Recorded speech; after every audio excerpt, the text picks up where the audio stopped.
Yeah, hey John, it's Matt Yurditsky calling about that listing on Sumner Street. Um, that's still you, right? Yeah, it's still there. Cool. Well, catch me up to speed. What can you tell me about it? I see it's um, really under rent.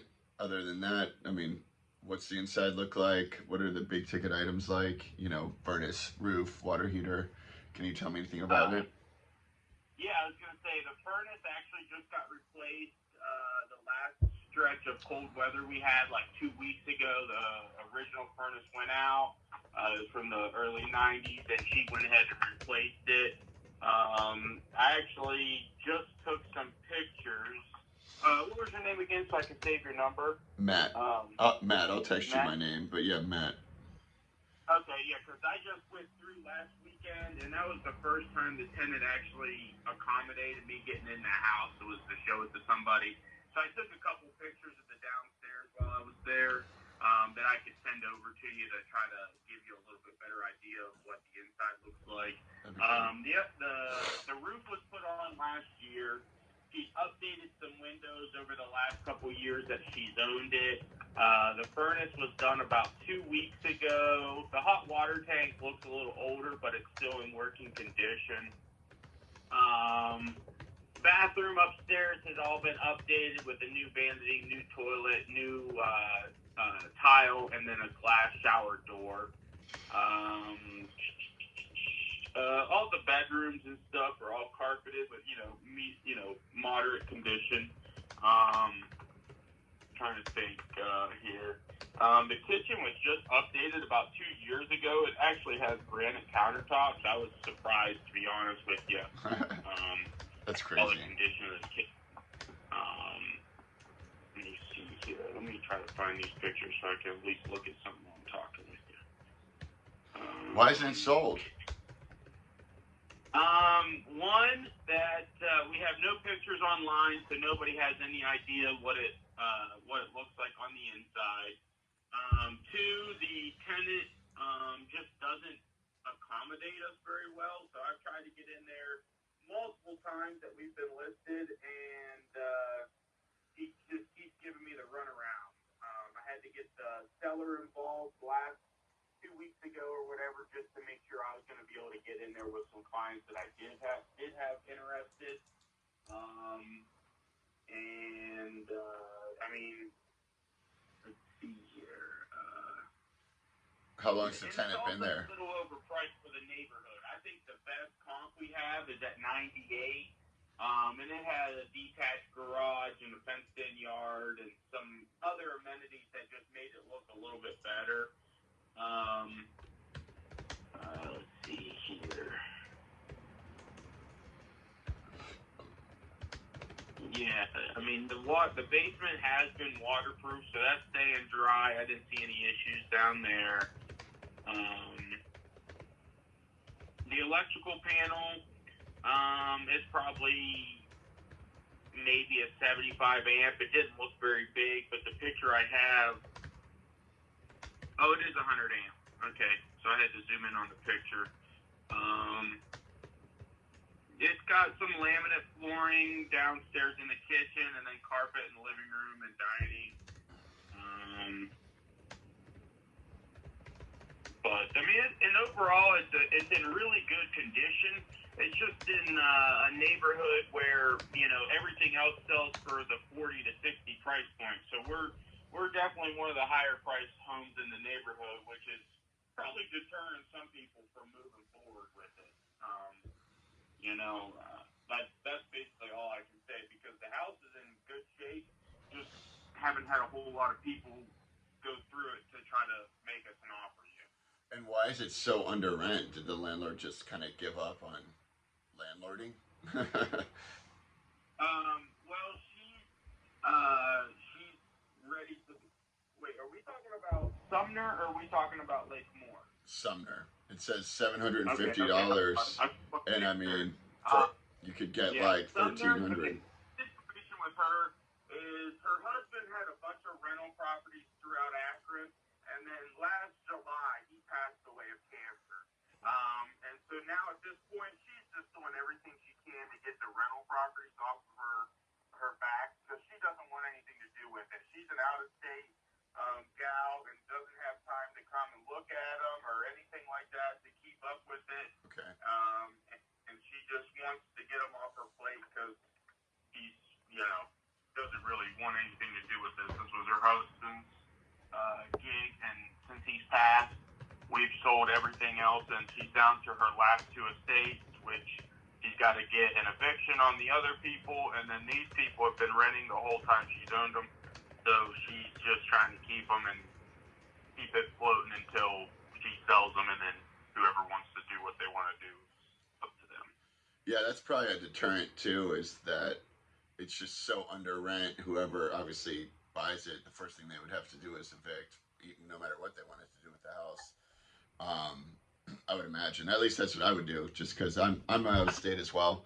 I live in LA, and I look to just buy and hold properties and rent them out Section 8. So this one seems like it would be good, you know, because they pay by bedroom, and this is 4 bedrooms, correct? Yes, it is, and so there's tons of room in the AMHA. I don't know exactly what you get for a 4-bedroom, but I would imagine you would be above $1,000 a month for AMHA, because the one guy had a 2-bedroom that he was getting $950 or $975 a month from. Yeah. I would imagine you could get a good chunk of change from a 4-bedroom, 2-bedroom. Almost double what they're getting right now. So, yeah. So that's what, you know. I look for situations where I can see there might be some motivation, or something is going on. This is definitely fits the bill. You know, I agree with everything you said, and thank you for so much information. It's crazy how many agents I call, and they don't know even a fraction of what you just told me about their listing. So,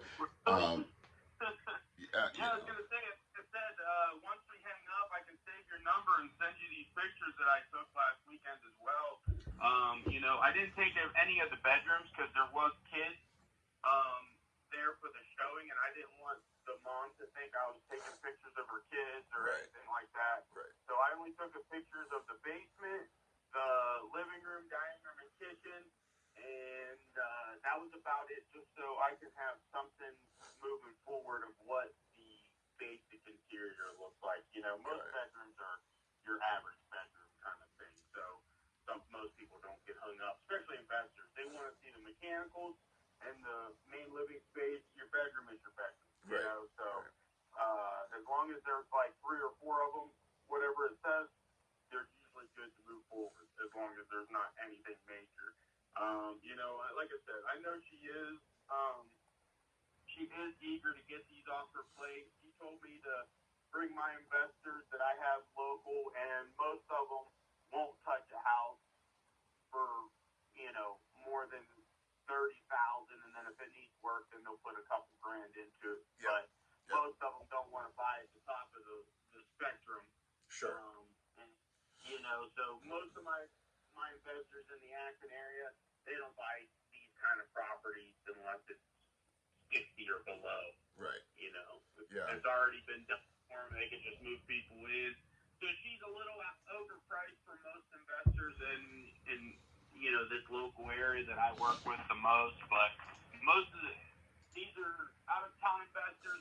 I actually just showed it to some people from California last Saturday, and they were completely shocked at the difference between, I guess, Cleveland and Akron, and how much better it is, because they were looking at doing investments in Cleveland and then drove down here to Akron, and it's a much better, safer environment than what Cleveland is. I don't know if you have investments up there at all or anything. No, but I do look there, and you know, it's funny. I keep getting deals there, but I don't close, and a lot of people keep telling me don't mess with Cleveland.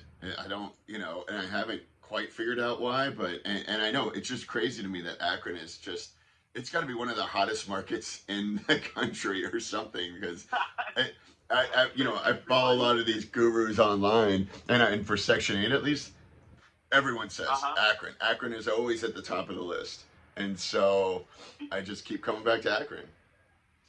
Yeah, I was gonna say, a lot of my investors, they do what you do, is they get the AMHA. Like my one guy, he swears by 2-bedroom, 1-bath houses. Like, they never get destroyed, he says. It's usually a single mom with a kid or something. Yeah. And those are the best ones for me. When you get too big, they start bringing in boyfriends or whatever, starts getting destroyed. And he says, so my sweet spot is the 2-1, you know, and everybody's got their niche over here. But the cost of living is so low and the rent is so high, I think is why most people are flocking to the Akron, you know, neighborhoods, because it is so cheap to buy these houses, and then, you know, you got $15,000 and fixing it up or whatever, and you're renting them for $1,500 a month or whatever. That's like, you know, that's the bread and butter right there. When you're getting over 15% return on your investment, that's the reason people keep coming back. You know? Right. Yeah. No, and it's funny you say the 2-in-1, because I actually try to stay away from 2-in-1s because they pay per bedroom, and that's the lowest. And for the amount of work it takes for me to find a deal and to, you know, lock it in and do a little bit of rehab or whatever and evict the tenants, for me, I'm like, it needs to be at least, you know, a 3 or a 4, so then I can make a little bit more of a spread. So but you're right, there's a million different ways to cut it in real estate, and that's what's so great about it.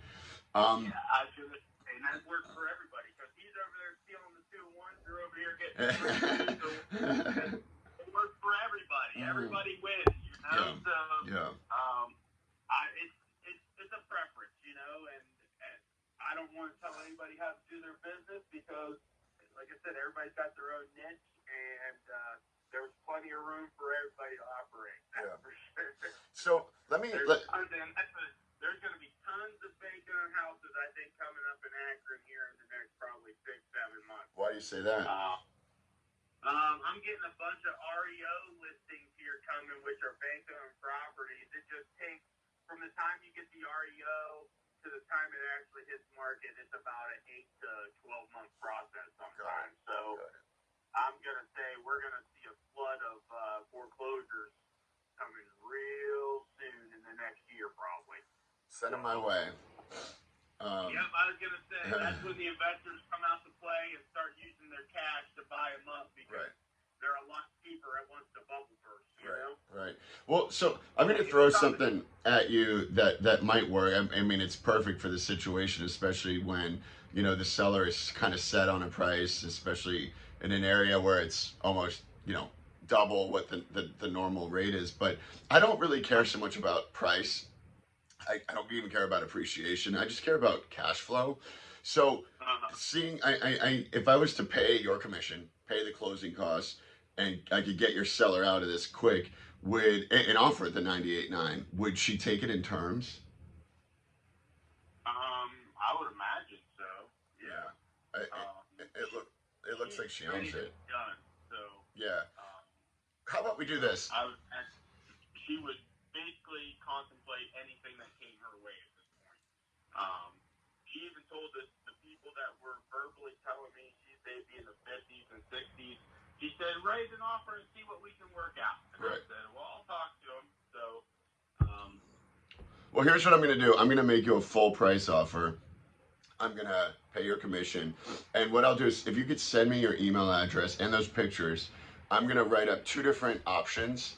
And it'll kind of give you something to work with, so we can see what her needs are and kind of what she needs to make the deal worthwhile. But for me, it just comes down to the monthly payment and can I cash flow immediately. Now, in this situation, unfortunately, the first thing I have to do is evict the tenants. I assume she doesn't have like an actual lease in her possession anymore, since it was her husband's deal. And, you know, so it takes about 60 days. Without a lease, it would take about 60 days to evict. Other than that, and then I'd go in, clean it up, probably put a fresh coat of paint. So it'd probably take me about 3 months to get this cash flowing. But other than that, it seems like it would be a great investment. And I mean, for me, a 4-in-1 is kind of that's my sweet spot. You know, 4 bedrooms is pretty much the max that you would get paid out at. And 1 bathroom means just less things to fix. So I typically do look for 1 bathrooms. Yeah. And it looks like it's vinyl siding. Is that right? It is. It is. I mean, this And is. it actually looks like it's newer. They didn't do it, but I would say it's probably been done in the last 10 years or so. Okay. Yeah, this is right up my alley. I mean, I would love to do a deal, and get this off of her plate quickly. And if she has another one, I could do the same with another one. I mean, you know, Yeah, she does. It's Sumatra is the address, and she's actually working with my attorney right now with what she has to do because that one started out the land contract, oh, and they just did several months ago, and so I set her up with my attorney, and she's currently working out the process okay. with them on how to move forward and getting that one back in her, legal possession and those people completely out of the house. And so, let her know with this, yeah. I always insist on signing a deed in lieu, meaning if I get abducted by aliens and disappear off the face of the earth and go 30 days with non-payment, she automatically gets the house back. There's no foreclosure process. I forfeit my right to a foreclosure.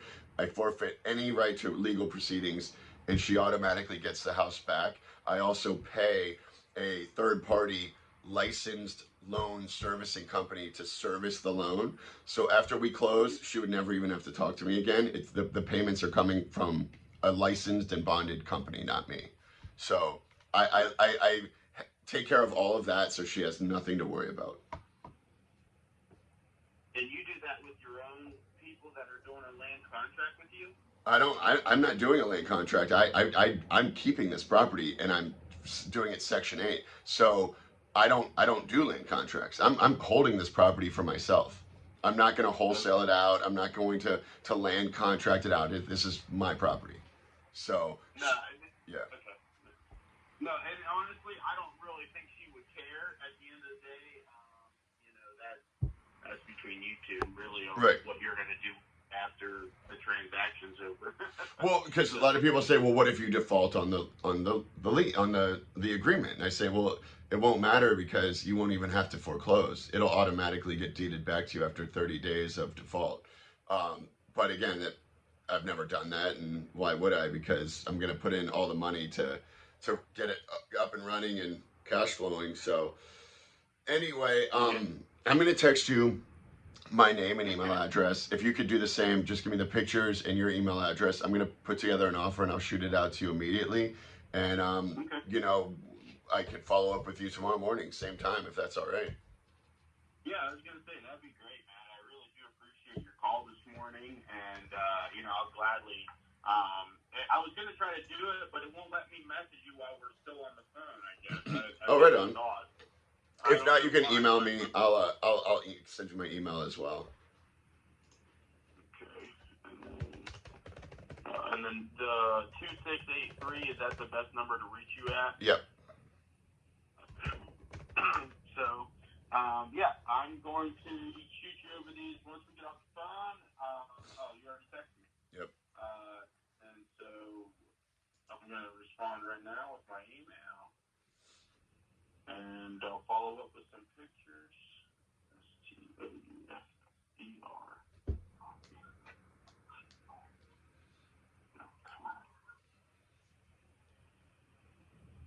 Okay, so I just sent over my email.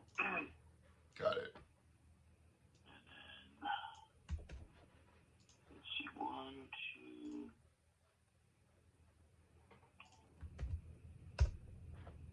There wasn't, okay, so there's only going to be 2 pictures of the bathroom. It's one of the toilet and one of the vanity. There was just not enough room for me to snag the picture of the actual shower stall itself. It was just between the wall and the shower, and my camera just wouldn't adjust to get the picture, and you couldn't tell what it was. So, let's see if these will send without an email. So there's 14 photos coming your way. Love it. All right. I just tried to grab, like I said, I was trying to take as many pictures I could without being rude to them and making them feel vulnerable. All their stuff is now online. It's all good. Online. So you gave me so much information about the big ticket items too. Between that and some pictures, that's kind of all I need to get an idea of what I'm dealing with. But so cool. I'll look for those. I'll shoot you an offer, and I will call you tomorrow. Sound good? That's great. Yeah, and Matt, just so you know, you can see in the picture there is a. I took these pictures for the seller, so she knew that the furnace was replaced, like she paid for it. Yeah. The old furnace is down in the right-hand corner of the screen of the basement, and then there's another picture I also sent to the seller of the mechanics of the old furnace, just so she. The new one was replaced, or the old one was replaced, and the new one is there. So, I mean, this house looks great. I will tell you, I've sold multiple houses for this family. I think this is number 7, actually. And this is by far the best house they've had on their portfolio. Yeah, it's really nice. Because I walked in last weekend, and I was completely blown away that there was granite countertops and at least decent color paint on the wall, to be honest with you. Yeah, it doesn't look like there was a little bit of calcium buildup or something on the or the block in the basement, but it looked like it was old damage, and everything is staying dry. And there is a sump pump in the corner over by the washer and dryer. You can see the line coming down the wall. Okay. That's where the pump is over by the red washer machine. I'm just trying to go through these pictures and tell you as much as I can remember. Yeah, I mean, I'm looking at them. It seems pretty self-explanatory. Yeah, other than they have a bunch of stuff kind of gathered up in the basement, the living room and dining room, everything was really neat and clean for a single mom with kids, to be honest with you. I mean, so to be honest, I was extremely surprised walking into this house because, like I said, I've seen all of their units that they've been selling off, and this was by far the best one that I've taken anybody through yet. So, definitely would love to make a deal with you and try to get this one, off her plate and get her, pretty close to being done. All right, sounds good. I think we're on the same page. And I will shoot that over to you shortly. Thank you so much, John. No, thank you, Matt. I appreciate it, and let's get this one done, buddy. We'll talk soon. All right, buddy. Have a good one. You too.